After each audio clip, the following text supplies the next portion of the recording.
15 সেনা কর্মকর্তা ট্রাইব্যুনালে বাংলাদেশের ইতিহাসে এক অভূতপূর্ব মুহূর্ত।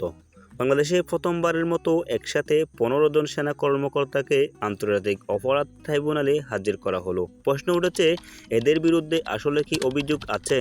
আর আরও বড় প্রশ্ন হলো, এই ঘটনাটি কি বাংলাদেশের রাজনীতিতে নতুন এক অধ্যায় সূচনা হচ্ছে? এই ভিডিওটিতে আমরা জানাবো কারা এই কর্মকর্তা, কেন তাদের হেফাজতে নেওয়া হলো, আর কিভাবে এই ট্রাইব্যুনাল হয়ে উঠেছে বাংলাদেশের ক্ষমতার লড়াইয়ের নতুন মঞ্চ। আমি বলছি আপনাকে, গল্পটা যত শুনবেন তত বুঝবেন। এটা শুধু একটি মামলা নয়, এটা দেশের ইতিহাসের এক নতুন মোড়। সবকিছু শুরু হয় এক অদ্ভুত নির্দেশ দিয়ে।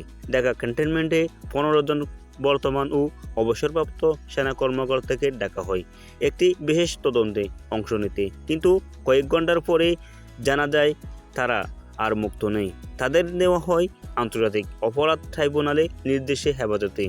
অনেকে ভাবলো এটা কি অতীতের কোনো গোপন ইতিহাস খুলে দেওয়ার শুরু?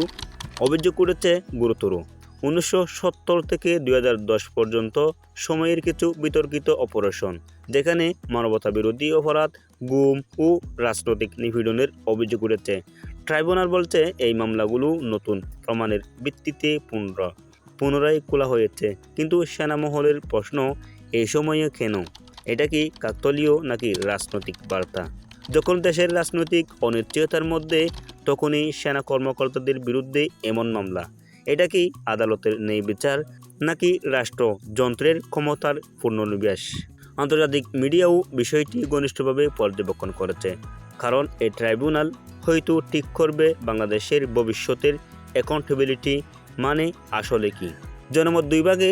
কেউ বলছে ন্যায় বিচার শুরু হয়েছে, ইতিহাসের ঋণ শোধ হচ্ছে। অন্য পক্ষ বলছে এটা ভয়ঙ্কর উদাহরণ যা সামরিক ঐক্যকে দুর্বল করবে। এই দ্বন্দ্বই হয়তো বাংলাদেশকে ঠেলে দিচ্ছে এক নতুন রাজনৈতিক বাস্তবতায়। এই ঘটনাটা বাংলাদেশের ইতিহাসের এক টার্নিং পয়েন্ট হতে চলেছে, কারণ যখন সেনাবাহিনী আর ট্রাইব্যুনাল একই কাহিনীতে জড়িয়ে পড়ে, তখন বোঝা যায় ইতিহাসে আবার নিজেকে পুনর্লিখন করছে।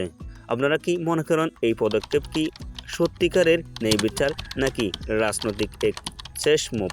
কমেন্টে লিখে জানান। আর যদি ভিডিওটি তথ্যবহুল মনে করেন, তাহলে লাইক, কমেন্ট, শেয়ার করে সবাইকে জানিয়ে দিন বাংলাদেশের ইতিহাসে কি ঘটছে আসলে। আমাদের ইউটিউব চ্যানেলটি সাবস্ক্রাইব করবেন, ফেসবুক পেজটি অবশ্যই ফলো করবেন। আসসালামু আলাইকুম রহমতুল্লাহি ওয়া বারাকাতুহু।